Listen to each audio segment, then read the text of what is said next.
नमस्कार, आप सभी का स्वागत है जीएस अकेडमी जोन की इस क्लास में। इस क्लास में क्लास 10th के एनसीईआरटी के ज्योग्राफी से चैप्टर नंबर 2 वन एवं वन्यजीव संसाधन अध्याय से हम लोग एमसीक्यू क्वेश्चन का डिस्कशन करने वाले हैं और टोटल 42 क्वेश्चन के माध्यम से इस अध्याय का एक एक पॉइंट और एक एक टॉपिक को हम लोग कवर किए हैं और इस चैप्टर को अच्छे तरह से एनालिसिस और पोस्टमार्टम कर दिए हैं। बता दूं कि इस 42 क्वेश्चन में 14 क्वेश्चन तो ऐसे हैं कि टीआरई का पार्ट बन चुका है, टीआरई 1, 2, 3 में पूछा जा चुका है और पीआरटी 6 to 8 टीएसटी पीएचटी में क्वेश्चन आए हुए हैं जो आपको साक्ष्य देखने को मिलेगा। ठीक है, तो काफ़ी बेहतरीन है क्लास, पूरे कंप्लीट देखिएगा। टीआरई 4 के लिए काफ़ी रामबाड़ है। दूसरी बात बता दें कि जो लोग भी बीपीएससी टीआरई 4 की तैयारी कर रहे हैं वे हमारे यहाँ से कम कीमत पे एनसीईआरटी के नोट्स को बाई कर सकते हैं। यहाँ तक कि अगर कोई व्यक्ति हमारे यहाँ पे कॉम्बो पैक बाई करता है तो नोट्स तो इंस्टेंट उनको मिल जाएगा, लेकिन पेड ग्रुप में उनको सब्सक्रिप्शन मिल जाएगा जहाँ पर उनको टीआरई 4 कंप्लीट होने तक जीएस अकेडमी जोन पर जितने भी क्लास होंगे उसका study material free of cost में मिलता रहेगा। तो यह सुविधा आपको मिल जाएगी, इसकी सब्सक्रिप्शन आपको मिल जाएगा कॉम्बो पैक के साथ। चलिए, इसके लिए आप हमारे व्हाट्सएप पे जो है संपर्क कर सकते हैं। चलिए क्लास को शुरू करते हैं और पहला क्वेश्चन हम लोग देखने का प्रयास करते हैं चैप्टर नंबर 2 का। पहला क्वेश्चन है कि लेप्चा लोकगीत देश के किस भाग से संबंधित है। अभी देखिए ये क्वेश्चन टीआरई 2 में ये पूछा जा चुका है, टीआरई 2 में पूछा जा चुका है टीजीटी में। ठीक है, क्वेश्चन है कि लेप्चा लोकगीत देश के किस भाग से संबंधित है। उत्तरी लद्दाख, उत्तरी हिमांचल होगा, हिमालय नहीं, हिमांचल और उत्तरी दार्जिलिंग। तो यहाँ पे ध्यान रखिएगा, इसका जो राइट आंसर है ये हो जाएगा ऑप्शन सी करेक्ट आंसर। उत्तरी दार्जिलिंग से ये संबंधित है लेप्चा लोकगीत। दरअसल ये पश्चिम बंगाल का क्षेत्र पड़ता है, इस बात को ध्यान रखिएगा। ऑप्शन सी इसका करेक्ट आंसर है। नेक्स्ट क्वेश्चन है, निम्नलिखित में कौन प्राथमिक उत्पादक है। वन, टिड्डा, हिरण, उपयुक्त में से एक से अधिक, उपयुक्त में कोई नहीं। तो यहाँ पे ध्यान रखिए प्राथमिक उत्पादक पूछा है। ठीक है, तो आप जानते हैं कि वन क्या होगा, उत्पादक हो जाएगा, जबकि टिड्डा और हिरण जो है ये प्राथमिक उपभोक्ता होते हैं। ठीक है, तो आपका राइट आंसर ऑप्शन ए हो जाएगा। नेक्स्ट क्वेश्चन, विश्व में सभी जैव उपजातियां का कितना प्रतिशत उपजाति भारत में पाई जाती हैं। 12%, 16%, 8%। तो यहाँ पे ध्यान रखिएगा, इसका राइट आंसर है आपका ऑप्शन सी 8% हो जाएगा। यानी विश्व में जो सभी उपजातियां हैं उनका 8% भारत में पाई जाती हैं। नेक्स्ट क्वेश्चन, निम्न में कौन लुप्त होने के कगार पर उपजातियां हैं। यानी कौन सी ऐसी उपजातियां हैं कि लुप्त हो सकती हैं या वो लुप्त होने के कगार पे हैं। चीता, गुलाबी सर वाली बत्तख, पहाड़ी कोयल, उपयुक्त में एक से अधिक, उपयुक्त में कोई नहीं। तो इसका राइट आंसर है, देखिए चीता ये भी लुप्त होने के कगार पर है, गुलाबी सिर वाली बत्तख ये भी है और पहाड़ी कोयल ये भी है। राइट आंसर आपका हो जाएगा D correct answer. Okay, next question, निम्नलिखित में कौन संकटग्रस्त जातियां हैं। काला हिरण, मगरमच्छ, सिर पूंछ वाला बंदर, उपयुक्त में से एक से अधिक, उपयुक्त में कोई नहीं। तो देखिए काला हिरण भी संकटग्रस्त जाति है, मगरमच्छ भी और आपका सिर पूंछ वाला बंदर भी। राइट आंसर आपका जो है डी हो जाएगा। नेक्स्ट क्वेश्चन, भारत में असुरक्षित प्रजाति हैं। ध्यान रखिएगा, टीआरई 1 में टीएसटी के एग्जाम में प्रश्न आ चुका है। भारत में असुरक्षित प्रजाति है एशियाई हाथी, गंगे डॉल्फिन और काला हिरण। तो राइट आंसर आपका जो हो जाएगा ऑप्शन ए, बी, सी तीनों राइट आंसर आपका डी बन जाएगा। ठीक है, नेक्स्ट क्वेश्चन, निम्नलिखित में कौन स्थानिक जनजातियां नहीं है। निकोबारी कबूतर, अंडमानी जंगली सुअर और काला हिरण। अब देखिए स्थानिक जनजातियां ऐसी जनजातियां होती हैं जो किसी खास स्थान पर पाई जाती हैं। तो निकोबारी कबूतर अंडमान निकोबार में पाया जाता है, अंडमानी जंगली सुअर अंडमान में पाया जाता है, काला हिरण यहाँ पे हो जाएगा राइट आंसर ऑप्शन सी। ये क्या है, ये स्थानिक जनजाति नहीं है। राइट आंसर आपका ऑप्शन हो जाएगा सी। अगला क्वेश्चन है, भारत में एशियाई चीते को कब लुप्त घोषित कर दिया गया था। 1852, 1952, 1960। तो इस क्वेश्चन का जो राइट आंसर है 8 नंबर का ऑप्शन बी हो जाएगा 1952 में। राइट आंसर क्या हो जाएगा 1952 में हो जाएगा, इसे लुप्त घोषित कर दिया गया था। नेक्स्ट क्वेश्चन है, निम्नलिखित में सत्य कथन है। साइकेस विडोमी डायर पूर्वी घाट में पाया जाता है। हेट्रोमीटर्स कैनारेनेसिस ये कर्नाटक में पाया जाता है। ऑकलैंड्रा ट्रैनकोरिया पश्चिमी घाट के दक्षिणी भाग में पाया जाता है। उपयुक्त में से एक से अधिक, उपयुक्त में कोई नहीं। तो देखिए इसका जो राइट आंसर है ये ऑप्शन ये बिल्कुल सही है। साइकेस विडोमी डायर पूर्वी घाट में पाया जाता है। ऑप्शन बी भी सही है। हेट्रोमीटर्स कैनारेनेसिस कर्नाटक में पाया जाता है। और ऑकलैंड्रा ट्रैनकोरिया ये पश्चिमी घाट के दक्षिणी भाग में पाया जाता है। राइट आंसर आपका हो जाएगा D, correct answer. Next question है कि भारत में वनों का सबसे बड़ा नुकसान का कारण क्या है। उपनिवेश काल में रेल लाइन, वाणिज्य वानिकी और खनन, कृषि, उपयुक्त में से एक से अधिक, उपयुक्त में कोई नहीं। यह क्वेश्चन टीआरई में बन चुका है 6 to 8 में भी और टीएसटी में भी। देखिए इस क्वेश्चन का जो राइट आंसर है, अब देखिए भारत में वनों का जो सबसे बड़ा नुकसान हुआ था ये उपनिवेश काल में रेल लाइन बिछाने के कारण भी हुआ था। जंगलों को काटा गया था, उसके लकड़ी से रेल की पटरियाँ बनी थी और रेल को गुजारा गया था। ऑप्शन बी भी सही है। वाणिज्य वानिकी और खनन के चलते भी जंगलों को काटा गया था और कृषि के विस्तार के लिए भी जंगलों को काटा गया था। ऑप्शन हो जाएगा डी, करेक्ट आंसर 10 नंबर का। नेक्स्ट क्वेश्चन है, भारत में वन संसाधन के ह्रास, रस नहीं ह्रास, ह्रास का प्रमुख कारण है। कृषि का विस्तार बिल्कुल सही है। रेल ये भी सही है। और वानिकी, वैज्ञानिक वानिकी ये भी सही है। राइट आंसर जो है इसका डी हो जाएगा। नेक्स्ट क्वेश्चन है, फ्लैश और बर्न कृषि को अन्य किस नाम से जाना जाता है। झूम खेती, आदिम कृषि, स्नातित कृषि।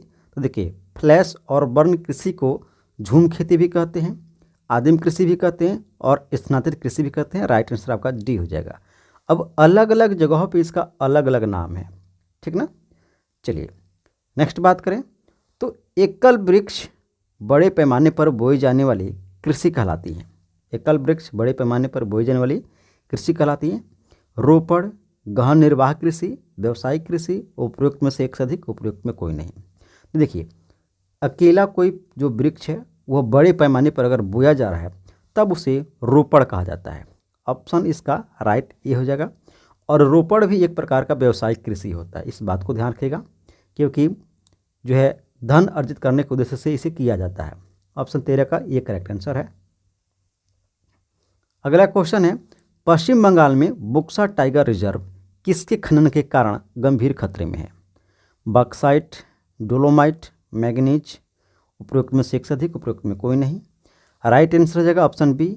जो पश्चिम बंगाल में बुक्सा टाइगर रिजर्व है वो डोलोमाइट के खनन के चलते जो है गंभीर अवस्था में पहुंच गया है। राइट आंसर आपका बी हो जाएगा। नेक्स्ट क्वेश्चन, इनमें से कौन सी टिप्पणी प्राकृतिक वनस्पति जात और प्राणी जात के ह्रास का सही कारण नहीं है। ठीक है, तीव्र औद्योगिकरण और शहरीकरण, बी पशुचारण और ईंधन लकड़ी एकत्रित करना, सी बृहद स्तरीय विकास परियोजनाएं। अब देखिए क्वेश्चन ध्यान से पढ़िएगा, क्वेश्चन क्या कर रहा है। क्वेश्चन कर रहा है इनमें से कौन सी टिप्पणी प्राकृतिक वनस्पति जात और प्राणी जात के ह्रास का सही कारण नहीं है। तो ऑप्शन ए देखिए, ऑप्शन ये है कि तीव्र औद्योगिकरण और शहरीकरण, इससे जो है प्राणी जात और वनस्पति जात दोनों का विनाश होता है। ऑप्शन सी आइए, इससे भी जो है बृहद स्तरीय जब विकास परियोजनाएं होती हैं तो इससे भी प्राणी जात और वनस्पति जात का नुकसान होता है। लेकिन ऑप्शन सी इसका करेक्ट आंसर हो जाएगा, क्योंकि पशुचारण और ईंधन लकड़ी एकत्रित करना, इससे जो है ना तो जंगल का नुकसान होगा और ना ही आपका जो है किसी प्राणी जात का नुकसान होता है। अब आप जलावन के लिए लकड़ी लेकर आते हैं तो आप पूरे पेड़ को काट कर नहीं लाते हैं, उसकी टहनी को तोड़ के लाएंगे जो छोटी मोटी पतली होंगी। इसके अलावा पशुचारण में देखते हैं अक्सर जंगल होता है उसके आसपास या उसमें जो है जंगल में पशु चरते ही हैं, तो इससे नुकसान नहीं होता है। ठीक ना, इस बात को ध्यान रखिएगा, ये अच्छे से बुक में दिया भी गया, इस बात को ध्यान रखिएगा। ऑप्शन सी इसका करेक्ट आंसर हो जाएगा। अगला क्वेश्चन, हिमालय यू जिसे यौ भी कहा जाता है, तो हिमालय यू नामक औषधि पौधा भारत के निम्न में से किस प्रांत में पाया जाता है। यह भी क्वेश्चन टीआरई में पूछा जा चुका है टेस्ट के एग्जाम में। हिमाचल प्रदेश तथा अरुणाचल प्रदेश में, उत्तराखंड तथा मध्य प्रदेश में, जम्मू कश्मीर तथा असम में। तो देखिए इसका राइट आंसर आपका हो जाएगा ऑप्शन ए, ये हिमाचल प्रदेश तथा अरुणाचल प्रदेश में ये आपका पाया जाता है। ठीक है, ये आपका टीआरई का पार्ट बन चुका है। अगला क्वेश्चन, हिमालय यव के किस भाग से टैक्सोल प्राप्त किया जाता है? पेड़ की छाल से, पत्ते से, टहनियाँ से। तो हिमालय जो यव है इससे, पेड़ की छाल से, पत्ते से और टहनियाँ, इन सभी से जो है टैक्सोल प्राप्त हो जाता है, जो टैक्सोल का प्रयोग कैंसर के इलाज में किया जाता है। राइट आंसर इसका डी बन जाएगा। अगला क्वेश्चन है कि राष्ट्रीय वन्यजीव संरक्षण अधिनियम किस वर्ष लागू किया गया था? 1971, 1972, 1973। तो राष्ट्रीय वन्यजीव संरक्षण अधिनियम ये लागू हुआ था आपका 1972 में। राइट आंसर बी हो जाएगा 18 का। नेक्स्ट क्वेश्चन देखिए, ये भी आपका टीआरई 2 में टीएसटी में क्वेश्चन पूछा गया था। अगला क्वेश्चन है, किसी प्रजाति के लुप्त होने का प्रमुख कारण है? जंगल की आग, बिल्कुल सही बात है। शिकार, ये भी सही बात है। प्राकृतिक आवास का विनाश, ये भी सही बात है। राइट आंसर आपका डी हो जाएगा। सेशन अच्छा लगता हो तो प्लीज़ लाइक जरूर कीजिएगा, क्योंकि अगर आप लाइक करते हैं तो उससे हमें मोटिवेशन मिलता है और हम आपके काम करने के लिए, मतलब कि आपके लिए अच्छे अच्छे कंटेंट लेकर आने के लिए हम जो है समझे कि कार्यरत होते हैं। चलिए अगला क्वेश्चन है 20 नंबर, राष्ट्रीय वन्यजीव संरक्षण अधिनियम 1972 में प्रावधान किया गया है। शिकार पर प्रतिबंध, बिल्कुल सही है। वन्यजीव आवासों का कानूनी संरक्षण तथा जंगली जीवों के व्यापार पर रोक, ये भी सही बात है। और संकटग्रस्त जातियों के बचाव का निर्णय, ये भी निर्णय लिया गया है। ऑप्शन हो जाएगा डी करेक्ट आंसर, क्योंकि 1972 के जो वन्यजीव संरक्षण अधिनियम है उसमें ये सभी प्रावधान किए गए हैं। अगला क्वेश्चन है, भारत में जैव विविधता को कम करने वाले कारक हैं, यानी कौन से कारक हैं जिससे जैव विविधता कम हो रही है? आवासों का विनाश, बिल्कुल सही। जंगली जानवरों को मारना, बिल्कुल सही। पर्यावरण प्रदूषण, बिल्कुल सही। राइट आंसर इसका डी हो जाएगा करेक्ट आंसर 21 का। ओके, चलिए अगला क्वेश्चन, निम्न में किसे केंद्र सरकार की परियोजनाओं के द्वारा संरक्षण प्रदान नहीं किया जाता है? यानी इसमें से कौन सा ऐसा है कि केंद्र सरकार की परियोजनाओं के द्वारा रक्षण प्रदान नहीं किया जाता है? सॉरी, रक्षण प्रदान किया जाता है, माफ़ी चाहूँगा। देखिए, बाघ, कश्मीरी हिरण और एक सींग वाला गेंडा। तो निम्न में केंद्र सरकार की परियोजनाओं के द्वारा रक्षण प्रदान किया जाता है। तो इसका जो राइट आंसर है, देखिए बाघ को भी रक्षण प्रदान है, कश्मीरी हिरण को भी और एक सींग वाले गेंडे को भी। राइट आंसर आपका डी हो जाएगा। अगला क्वेश्चन है, निम्नलिखित में से किसे शिकार और व्यापार पर संपूर्ण अथवा आंशिक प्रतिबंध लगाकर कानून रक्षण नहीं दिया गया है? हिम तेंदुआ, इसे रक्षण दिया गया है। भारतीय हाथी, इसको भी रक्षण प्रदान किया गया है। भारतीय गुड़ावन, इससे भी रक्षण प्रदान किया गया है। जबकि यहाँ पे कहा गया कि किसको प्रदान नहीं किया गया है रक्षण, तो ऑप्शन ई हो जाएगा करेक्ट आंसर। क्या हो जाएगा? ऑप्शन ई हो जाएगा करेक्ट आंसर, क्योंकि सभी को सभी जो है ऑप्शन, इसमें सभी को रक्षण प्रदान किया गया है। अगला क्वेश्चन है, बाघों का 2/3 आवास उपलब्ध होते हैं भारत और नेपाल में, भारत और भूटान में, नेपाल और भूटान में। आप बुक पढ़िएगा तो स्पष्ट रूप से दिया गया है कि भारत और नेपाल जो है भारत के बाघों के 2/3 जो है आवास उपलब्ध कराते हैं। ऑप्शन ए इसका करेक्ट आंसर हो जाएगा, भारत और नेपाल। अगला क्वेश्चन है कि प्रोजेक्ट टाइगर की शुरुआत कब हुई थी?